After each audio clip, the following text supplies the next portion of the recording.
Hello, welcome to the Myth-Busting Neurodiverse Relationships podcast. I'm Natalie Roberts and I'm here with my co-host Heather Parks.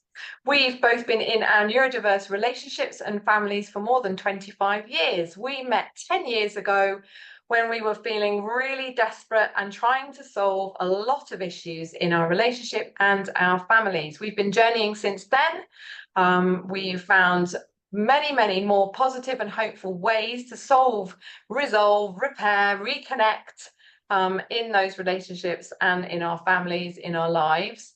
And we now co-host also Loving Difference online, giving hope and a way forward for neurodiverse relationships. In this podcast, though, we're busting the myths about neurodiverse relationships, which we had when we started this journey, that we've realised aren't true, and that actually were preventing us from recovering and having the relationships with our partners and children that we wanted. So we want to dispel these myths and bring you hope that absolutely things can change. So whether you're out and about or comfy with a cuppa, let's dive into our next conversation. See you there.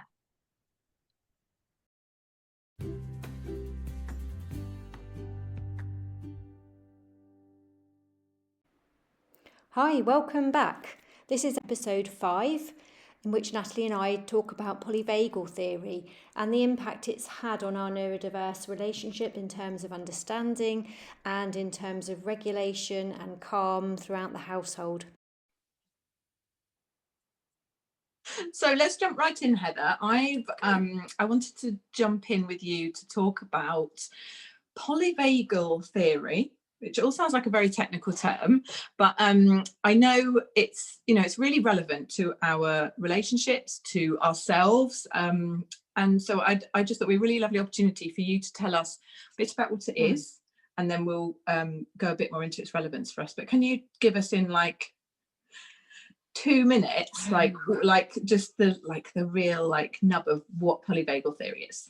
You're asking a big ask there. I know, it's your challenge. Can I actually answer any question in 2 minutes? I really don't think so. No, I say 2 because then maybe you'll do 4. Okay.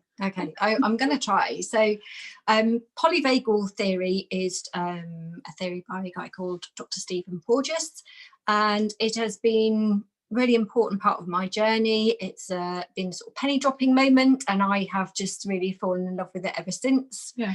And there are sort of many different ways in talking about it, but I find it a really useful way of describing and understanding our nervous systems and the way they respond to our environment, to the other people that we're interacting with, and even to our internal state, our physiology, what's going on inside our bodies. Yeah. And what it's doing all the time, and this is a term that Dr. Stephen Porges came up with, is neuroception. And what neuroception is it's basically sending out, little vibes to say, are you safe? Am I safe? Are you dangerous? Am I in danger? And it's like just a little radar system. Little radar system where we're getting lots of feedback and then our nervous system, our automatic nervous system. So this is all going on way below our level of consciousness. Decides how it takes himself into the most appropriate response, or what it thinks is the most appropriate response, and that's where it can be tricky because it doesn't always go for the quite right response. So I know that from my reading, there's I know the kinds of words are sympathetic, parasympathetic, dorsal. I know there's these words. Can you tell us and we don't want to be in those, but that those are certain things, and then we want to be somewhere else. Tell me how that bit works. So I want to really be clear that none of the states are bad. No, they are all good. They all serve a purpose, and you can get these mixed, blended states that provide something different. So I think traditionally we think of the defense modes. We think of the ones that are activating when we are in danger. So we think about the sympathetic pathway of the vagal nerve, or the nervous system, which is the automatic one, and it just goes into real fight flight, and that's what we know. Mhm. And that's when we kind of get a lot of adrenaline and a lot of cortisol running around in our bodies, and our heartbeat can go faster. You might experience Anxiety, all that kind of stuff. sweating, and you're getting ready. Your body is ready. Yeah, It's delivering, it's activating. Yeah. So if you think about the sympathetic, the fight flight thing, it's getting you ready to run or fight. Right, and that's why we call it the fight flight system. So there's a lot going in that makes you quite agitated. So if you don't do either of those things, you've got all this pent up energy in your system, and it's not got anywhere to go. Okay, yes. I think it's always really interesting to talk about how the activation of that system generates energy. Energy gets created and it needs somewhere to go. And depending on what we actually do, it may or may not go anywhere, but it may not, I guess, isn't it? It can get stuck. Yeah. So at that point, you'd either go in and run, or you'd put up a fight, and that would last a short period of time, and then you'd switch that system off. Right. That's the important thing. You'd switch that off. All of the chemicals would sort of burn their way out of their body, and everything would calm down, and you get back into a situation where you can rest and recover.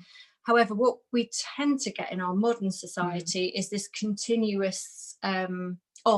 Just stays on. It's like modern life is very fast paced. We have a lot of different pressures. We've got an environment that's moving very quickly.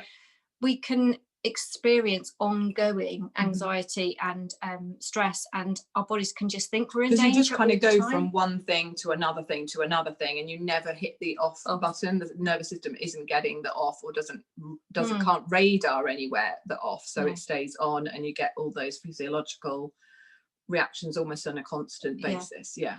And what can happen then is if you're in that state for a really, really long time, you kind of just get to the point where, okay, this isn't working, I can't sustain this. So your body kind of drops out, and you kind of get into this immobilized state, which is where it's gone into the dorsal vagal pathway, which is actually part of the parasympathetic nervous system, which is the lower half, below the diaphragm downwards. It controls your digestion and all of that kind of thing. So a lot of that kind of gets shut down. You might just end up just really wanting to sleep. You might feel depressed. You might feel sort of stomach stuff. You get a lot because that's kind of not really working very well. And that, that's all being switched off anyway during the fight flight business, because you don't need to digest your food while you're trying to run away. And then everything has just gone like, I can't. It's like you've kind of dropped out. You get feelings of numbness and disassociation, and lots of things that appear that you're resting. And the thing about this kind of rest, you may feel like you sleep all night. You may feel like you're sleeping a lot during the day. You may have a partner or a teenager in your house that you just think, how can they still be tired? And the problem is, this is not a state of recovery or restoration. No, it's actually you're still switched on. You're just in a different mode than the fight flight. So it's just a different. It's a different version. It's when you're just, it's kind of at its very extreme. If you take it to the really extreme, you've got this situation where you could faint. So it is based on that very ancient can't system. Handle what's happening, and where you're actually just going to play dead. So that's the very extreme bit. You're fainting and you're playing dead, and that's your the idea is that the animal or whatever is going to leave you alone because they might just loosen their grip, and you can then activate back up into your fight flight and leg it and live another day. And that's and we've got basically we have these exact same reaction systems going on as animals. It's the same principle that's very happening similar, physiologically really in our bodies. And you'll often see an animal who's just had something a little bit stressful happening, and you see them sort of shake it off, don't you? And they recover much more quickly than humans. They have a different mechanism for that. Well, we kind of sort of forgotten or are suppressing it a lot. Suppressing it, or I think it's because we bring in some stories and narratives that maybe keep us looping around. We remember the incident, and then it floods us back again because the nervous system, this is one of the problems, is the nervous system doesn't know the difference between imagined danger and actual danger, and it it kind of can be triggered by anything that slightly resembles another experience, because you're just you're just going into a kind of because we can often say what's the big deal, what's stressing, and sometimes we might even know or we don't know, but it's even if you can recognize that reaction doesn't necessarily have to be me, it doesn't have to, it doesn't have to be even that particular environment, but it's resembling something that is triggering and is activating that system. Why is this all relevant for us in neurodiverse relationships? Why is it important to know about this for us? Yeah, there's a few things. I mean, one of the things that was most important to me is I had well, first of all, it was very obvious that I had children who were completely seesawing constantly between this sympathetic fight flight with some quite challenging behaviour, followed by a kind of complete flop. Right. So they were going from that one to dorsal, and what we didn't talk about was this third pathway, which is your ventral vagal. Oh, yes. Which is often referred to as a social communication network, or safe and connected, or safe and restorative. This is where you can recover. This is where your social activation, social engagement system is activated, and that is connected actually to your voice and to your the muscles in your mouth. So it encourages your kind of like, and your eyes. So this is where you're going to feel more comfortable in this state, having eye contact, and you're going to get a different reciprocity going on, and you're going to get some kind of your voice, because the physiology is in a different state. Absolutely. So it's not all to do with that, and none of that is to take away from the differences that we experience, but it's recognizing that an added or another dimension of what we're experiencing is those switched on systems in both of us, or in all of us, or whoever is involved in the relationships or family system. We can all be in, we're all experiencing that in different ways, or things like that. Yeah, I mean, that's the thing, that it is for, it doesn't matter whether it's everybody. Yeah, everybody has these responses, and some people have had more trauma than others. And I think perhaps the pattern is around that for someone who's grown up neurodivergent, possibly undiagnosed neurodivergent, or possibly just not with very understanding families who didn't know how to meet their needs, or have been masking, or have been in difficult situations in school. Well, they've lived for longer in these defensive states. So therefore they have less access, or they're less likely to get into this ventral vagal. And actually, for some people, and again, this isn't, I don't want to be generalizing, because this could happen to anybody who's experienced a lot of trauma in their life as well. It may be unfamiliar. That ventral vagal safe. And then actually that becomes unfamiliar. So actually doesn't feel very safe. That rings true for sure with my experience, not mine personally, but family members, that they actually know that feeling of safe, or that they know is safe, doesn't feel safe, because the nervous system is not reading it correctly. Almost, they logically know it's safe, but the nervous system is not, the radar isn't reading it as that. Because it's interesting, because your brain is kind of searching the data banks for some of a similar experience, and actually if it can't find something that's a similar match enough, it's going to go no, I don't really, not so sure about this. So what could be perceived as safe. So how has it helped you and your relationship, your family unit, to have this, for you to know all this and have this information? It's just been everything to me. It's really been, so I just knew, all of a sudden I knew what was going on with behaviour. So I knew it wasn't about bad behaviour. It's not about you either. It's not about me. It could be about something to do with what I was doing to adding to it. But all of a sudden I just it was like a penny dropping all, and it got to help them feel safe. What do I need to do to help them feel safe? And once I had that attitude, and I was pleased to find that I was instinctively doing a lot of that. But what this did is it brought me a lot of understanding and validity to what I was doing, and it helped me go against some of the parental norms and parenting techniques that we were being encouraged to use. And probably Actually, relationship norms as well. I'm thinking Yeah. like in terms of my situation, which is more about, I mean, it has been in parenting too, but also in our relationship and my marriage. I think that information about the fact that somebody's nervous system is on, and why, and that safety is needed, reassurance is needed, more capacity is needed. That is just so helpful to know, you know. And then for me to create the capacity in myself, because I had my own activation going on. So it's like I need to sort that out, and then I can offer that. That was really big for me as well. Yeah. It was about learning, like, how can I ensure that I keep giving out, how is my neuroception being received by others? How can I keep myself really well regulated, really calm, so that I can co-regulate with others? So that's whether it's with my children, whether it's with my partner. That's where I suddenly thought, oh, actually I can do something. This is so empowering. This is life-changing, because actually it doesn't matter whether anyone wants to know any of this stuff. No, I absolutely. can change And you haven't myself. got to change, you're not trying to change them. They naturally respond differently because you are different, and this isn't about accommodating. This isn't about changing yourself in terms of who you are. This is just about knowing yourself really well. This is about knowing what triggers you. This is about recognizing as soon as you start tipping into one of those defensive states, noticing your own dysregulation. Noticing is absolutely noticing your own, and knowing what you need to do about it, and starting to map up strategies to know, oh, actually I'm going somewhere, I need to have some strategies for that.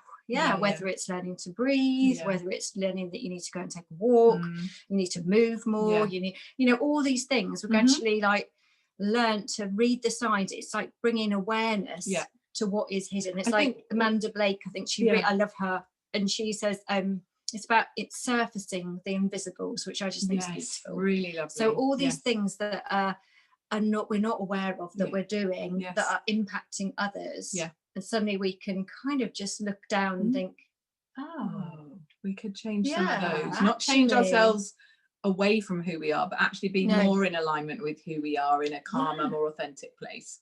Because what was happening is I was so stressed. Because everybody was falling apart. Everyone was in a dire place, and actually I was so quick to blow, and I was like, but I'm really patient, lovely person, and I'm only behaving like this because you are behaving like that. So I recognized that when I was starting to learn about neurodiversity, I was reading constantly or very regularly about the dysregulation or the defense mode of autistic people or neurodivergent people, and nothing about the defense mode of me as the non-autistic or neurotypical partner. Nothing about that. And actually being able to recognize that meant that there was something that was just made sense to do. And I certainly noticed, to begin with, the first thing I can remember reading a quote, it just said calm is a superpower, and I was thinking, I want to be calm. I desperately want to be calm, and that's really what I guess I intentionally worked on that. And I think that is about bringing that safety or ventral, what do you call it, ventral vagal state, and recognizing when you're not in that, and having ways to bring yourself back to that, and being able to be in that state more of the time with my family, who felt very anxious and very unsafe a lot of the time in different kinds of situations. I think gave them, they felt more safe. And then I've noticed that over time, where Pete's, again, I would say his physiology is changing because of different things, but I've noticed he definitely has more capacity, and there is more reciprocity in communication. There is, what else have I noticed? Just generally more capacity, not escalating so easily, which was huge before. Like just when it wouldn't take anything to tip, because they were already 0 to, it was like they were already on 9.9. So they were never barely surviving. Zero. No, so that just that just changed. So there was this, now we could be at much lower number and have room, both of us, and that just created just made so much difference in the relationship, hugely. Is there any other specific things that you have noticed or that have improved in your relationship or family dynamics because of this? What have you, in terms of how, you know, again, I guess coming back to the maybe that belief that others don't change, the situation can't change over there. What have you seen, like little, like just one or two examples of where that's created something better? Yeah, so often I was noticing that I was getting triggered by I was getting triggered a lot, actually. I was often. I think one of the first things is we've got to accept that we are in defence. We do get defensive. Yes. And I was actually quite a passive aggressive person, so I wasn't very good at communicating or speaking up, and I'd just get a bit grumpy, and then I'd just blow. And one of the things that makes the biggest difference is having the awareness. So I'm not saying I'm a saint. No. I do not stay calm all the time. No. I do lose it. Yeah. I am a human being. And afterwards, I realise what's happened, and I'm able to reflect. I'm able to calm myself. And what's made a really big difference is that means I can go back and go, this is what's happening. Right. I can go back and reconnect and make a repair. And actually, I've noticed that is more powerful than not rupturing sometimes in the first place. Because, we are... It's about sort of rupture and reconnection. No relation is going to go on like that. You have... Well, especially if you've got a belief that in a relationship there is no conflict, or I don't want conflict, and therefore we're trying to exclude all evidence or stop it happening, then again, we're actually creating a lot of radar systems that's actually going to turn the system on, isn't it? But actually recognising that a healthy relationship actually has ebb and flow, and it has ways to recover if things aren't. I mean, I just didn't have a normalization of that for me. No, I don't think so. I think I had this view that a good relationship was like always like on a nice steady keel. Angry, no, we didn't get angry, we didn't go up. But actually we become very avoidant of conflict. And actually conflict can be a point of real connection and real understanding. I think for me it was just a huge trigger. That is the stuff that where my system was on before it would even, you're anticipating it 20 steps ahead, which would be part of my defense mode, which is the hypervigilance to be 20 steps ahead, to be preempting so that those things weren't happening. So mine looked more like that stuff. Yeah, thank you for mentioning the hypervigilance, because that, I think we both recognise that. So if you've got all of my everyone, so I was thinking it was just me going round trying to anticipate what would create every meltdown and thinking 25 steps ahead and just becoming totally exhausted. But actually everybody in the house was doing that, so we were all becoming. So if we could just by slowing everything down and just changing, taking out a load of stuff as well. I mean, that was a really big thing. What would be your top one, like just one way that people can either learn more about this or connect with it or actually notice? What's what's the first noticing practice that they could step into to begin to become more aware of this system in action? I think I'd just really encourage people to kind of be a fly on the wall and just watch yourself, and to notice, and to reflect afterwards. So when you go and you've had a bit of an explosion, just to go back or and a down, think of, I guess will be the same. And also if you've gone into complete shutdown, then you probably know that you've been in the other for a long time. So it might be harder to trace back what's been going on for you. But it's just about very gradually starting almost to map your nervous system, and to start recognizing and just really bringing that awareness in of how it's going, and then at the same time just experimenting with some really simple techniques that most of us are in these who are trying to recover from, like, exhaustion and emotional exhaustion particularly, don't have the time or energy to go and put a lot of new steps in. So I think one of mine, I always love my favourite, like mindful shower. Shower, if you are noticing, breathe a bit more often, actually in and out properly. try and catch that to-do list going round and worrying round in your head. You know, stop that thinking 20 steps ahead. Just notice that you're doing it and try and bring it back. And whether that's just that you take a few deep breaths, or whether you just notice your fingertip, rub your fingertips together. Just see if you can really give it all your focus so that you can feel the ridges on both hands.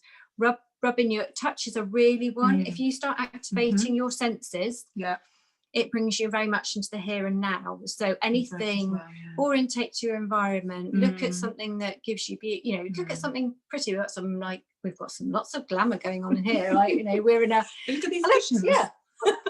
Take your eyes around the room. Notice the smells in the air. And what is that doing? What's that doing to your physiology when you start to shift your focus like that?